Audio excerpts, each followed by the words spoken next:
안녕하세요. 반갑습니다. 말씀을 사모하는 여러분, 말씀이 여러분의 마음을 따뜻하게 하기를 바랍니다. 여러분의 마음을 풍성하게 하고 생명으로 가득 차게 하기를 바랍니다. 오늘은 요한복음 8장부터 10장에 이르는 말씀을 통해서 은혜를 받기를 원합니다. 이제 요한복음의 패턴을 여러분 아셨죠? 요한복음은 깊은 말씀을 묵상하고 있습니다. 예수님의 3년의 삶을 살아온 그 발자취를 보면 수많은 병자들을 고치고 각 마을을 다니시면서 그 마을마다 복음을 전하시고 그런 그 발자취가 너무도 강렬한데, 그런데 요한복음은 그런 것들을 다 뺍니다. 그리고 말씀 위주로 예수님을 소개하고 있습니다. 이제 예수님은 말씀의 보따리를 마음 놓고 풀어서 사람들에게 전하시게 되는데, 가장 큰 문제는 바리새인들입니다. 이 바리새인들은 늘 예수님께 뭔가 예수님을 올무로 걸어서 넘어뜨리고 그를 죽이려고 하는, 그런데 모든 관심이 집중되어 있습니다.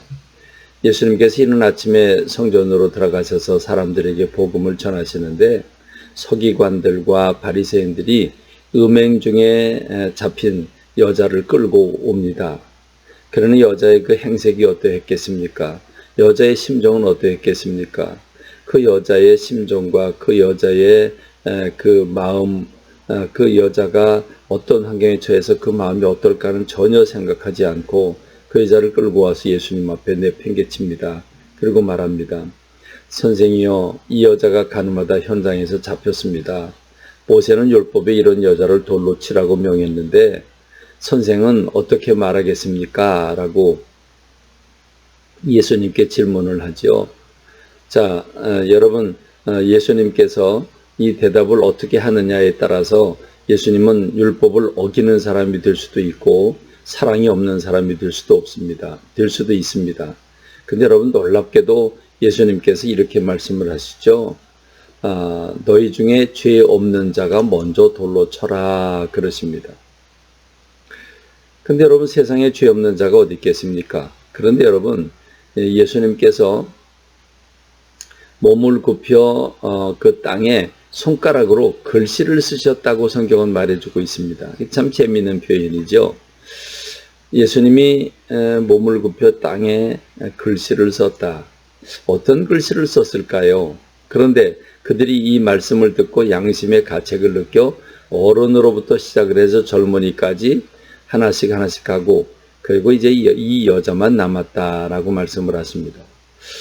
어떤 분들은 그렇게 해석을 하죠. 예수님이 지금 그 죄를 고발하는 그 서기관이나 바리새인들의 그 죄목을, 그들이 잘못하고 있는 죄목들을 땅바닥에 하나하나 써내려갔다, 이렇게 보고 있습니다. 어쨌든 그게 사실이든 아니든 죄 없는 사람이 세상에 어디 있겠습니까? 결국 사람들이 다 갚버리자 예수님께서 말씀하시죠. 나도 너를 정죄하지 않는다. 가서 다시는 죄를 범하지 말라. 이렇게 말씀하시는 장면을 우리가 찾아볼 수 있습니다. 우리 주님은 죄를 찾아서 죄를 지적하신 분이 아니라 우리의 죄를 용서하시고 구원하기 위해서 이 땅에 오셨다는 사실을 생각하고 주님 앞에 엎드리는 저와 여러분이 되기를 바랍니다. 이 일을 계기로 해서 예수님은 당신이 하나님의 아들이심과 당신이 이 땅에 왜 오셨는지를 쭉 중심으로 말씀을 전합니다. 그래서 많은 사람들이 예수님의 말씀을 받고 믿습니다. 그랬더니 예수님께서 자기를 받아들인 유대인들에게 이렇게 말씀을 하십니다.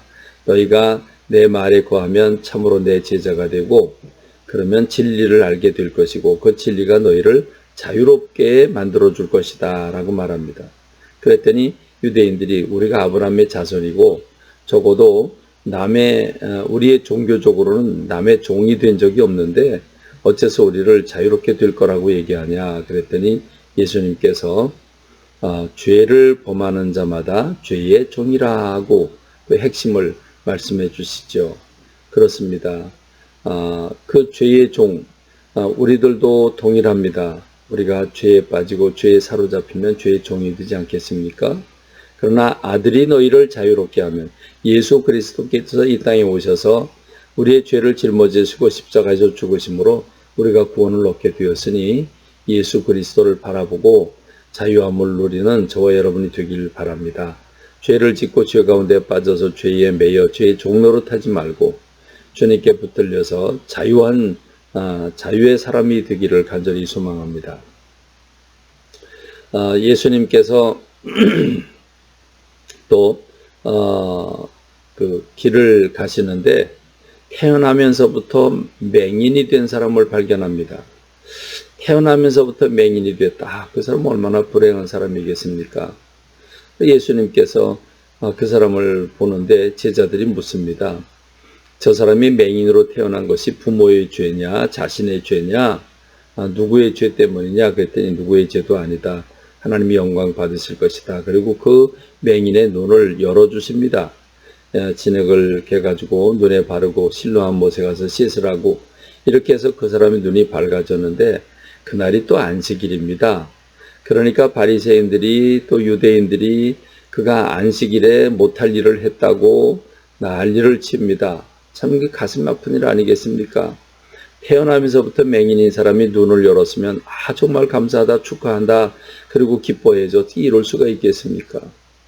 예수님 가슴이 아프셔서 돌아서서 예수님 말씀을 아시죠? 나는 선한 목자다. 나는 이 땅에 목자로 왔다 라고 말씀을 하시면서 당신의 양들을 구원하시는 주님의 마음을 열어서 보여주십니다. 그렇습니다. 주님은 이 땅에 가장 천박한 가장 인생 밑바닥을 살고 있는 그 동물과 더불어 삶을 사는 양의 목자가 되기를 자원하셨습니다. 양은 목자의 돌봄이 없이는 한 걸음도 나갈 수 없는데 그렇습니다. 우리들이 그렇습니다. 주님의 사랑과 보살핌 없이 우리가 살 수 있겠습니까? 주님은 우리를 위해서 목숨을 버린 선한 목자이십니다. 오늘도 우리를 공급하시고 도우시고 또 우리의 양식을 제공하시고 푸른 초장뿐만 아니라 맑은 물가로 인도하신 분입니다. 오늘 이 주님의 사랑 받으면서 행복에 겨워하는 주의 사람들이 되기를 주님의 이름으로 축원합니다. 감사합니다. 말씀을 맺습니다.